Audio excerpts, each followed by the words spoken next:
Sir मला काय सांगाल की अल्टिमेट चंदन घोटाळ्याचा अहवाल जो चौकशी समितीने आज सादर केलेला आहे, साधारण किती रक्कम ही अपहारित आढळलेली आहे, काय सांगा? समितीने तपासणी केल्यानंतर आपली मागच्या वेळेस अंतरिम अहवालमध्ये 56 कोटी रक्कम ही आक्षेपित काढली होती आणि त्याच्यानंतर काही तपासणी बाकी होती.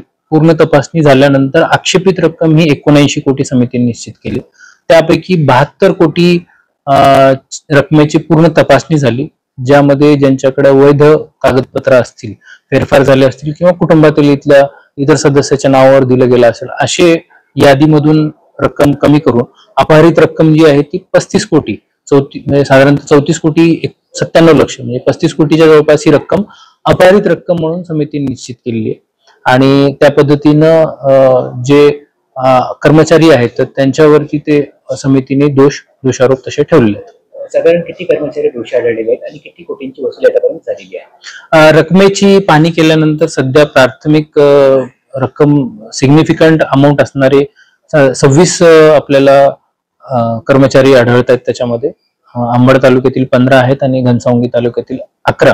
आणि या 35 कोटीपैकी आज रोजीपर्यंत 5 कोटी 74 लक्ष इतकी वसुली देखील त्याच्यामध्ये त्यांनी केलेली असा अहवाल त्याच्यामध्ये दिलाय.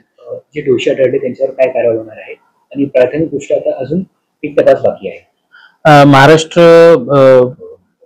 आपल्या सेवा ह्याच्यानुसार त्यांच्यावरती प्रशासकीय कारवाई आज त्यांना नोटिसेस जात आहेत. समिती जी होती ती त्यांची कार्डर कंट्रोलिंग अथॉरिटी नव्हती आणि त्यामुळे आरडीसी आस्थापना या सेक्शन कडून त्या नोटिसेस आज निघत आहेत. 48 तासाचा त्यांना कालावधी शेवटचा देण्यात येतोय आणि 48 तासानंतर त्यांच्यावरती कारवाई करण्यात येईल.